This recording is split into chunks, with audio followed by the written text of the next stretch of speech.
अस्सलाम वालेकुम दोस्तों, नॉलेज हब में भली कार। अमेज़न जे जंगल जे बारे में केर नथो जाने। ही दुनिया जो सब खां खतरनाक जंग आहे। इन जंग में वण एडा ड्रिघा ऐं घाटा हूंदा आहिनि जो पट ते सिज जूं किरणूं न पहुची सघंदियूं आहिनि ऐं मींहं जे फुड़नि खे ज़मीन ताईं किरण लाइ 10 मिंट लॻी वेंदा आहिनि।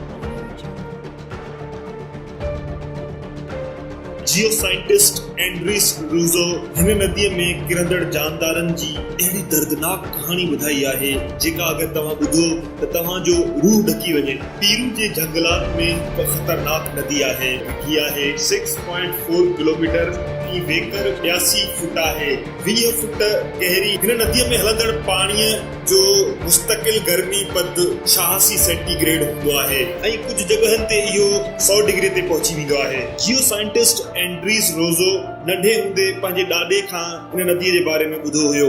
जॾहिं हू वॾो थियो त हुनजी दिलि में ख़्याल आयो त छो न ही वञी एमेज़ॉन जे जंगलनि में इहा नदी ॻोल्हे। पहिरियों त माण्हू बिल्कुलु हुन ते यकीन ई न करे रहिया हुया त दुनिया में का अहिड़ी नदी बि जंहिंमें मौजूद पाणीअ जो गर्मी पद 100 सेंटीग्रेड हूंदो। बिलाखिर जॾहिं 2011 में हिन उहा नदी ॻोल्हे करे दुनिया खे ॾेखारी त माण्हू हैरान थी विया। एंड्रीस हिकु किताब लिखी इन ॻाल्हि तां पर्दो खयो त कीअं हिकु गरम चश्मे मां निकिरंदड़ हे पाणी उबरण लॻंदो आहे।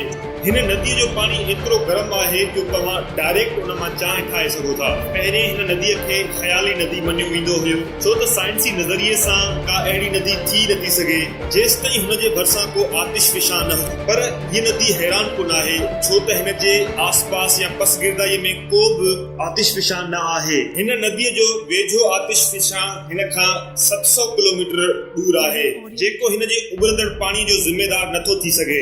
रूज़ो जॾहिं पंहिंजी अखियुनि सां इहो टहकंदड़ पाणी ॾिठो ऐं उनजी गर्मीअ खे महसूस कयो तॾहिं हुनखे पंहिंजे ॾाॾे जी ॿुधायल कहाणियुनि ते यकीन आयो। इन करे चयो वेंदो आहे त आखाणी बि सच थी सघे थी। चवंदा आहिनि त हीअ नदी ईअं ओभर खाईंदी आहे ॼण हेठां का शइ हुनखे गरम करे रही आहे या बाहि जा बठा हेठां ॿरी रहिया अथसि। अगरि को माण्हू सिर्फ़ु अधु सेकंड लाइ बि पंहिंजो हथु हिन नदीअ में विझे त 3rd डिग्री बर्न्स हुनखे थी वेंदा आहिनि ऐं हिन में किरण सां यकीनी मौत आहे। दोस्तो, जीअं असांजे रगुनि में रतु वहंदो आहे ईअं ई ज़मीन जे ॾारनि में इहो गरम पाणी वहंदो आहे ऐं इहो हिकिड़ो कुदरती या फितरी अमल आहे। पर जेके जानदार इन नदीअ जी पसगिरदाईअ में रहंदा आहिनि उन्हनि लाइ हे जहिड़ो जहन्नम आहे। हिकु नंढड़ी ग़लती बि हुननि खे पचाए विझंदी आहे।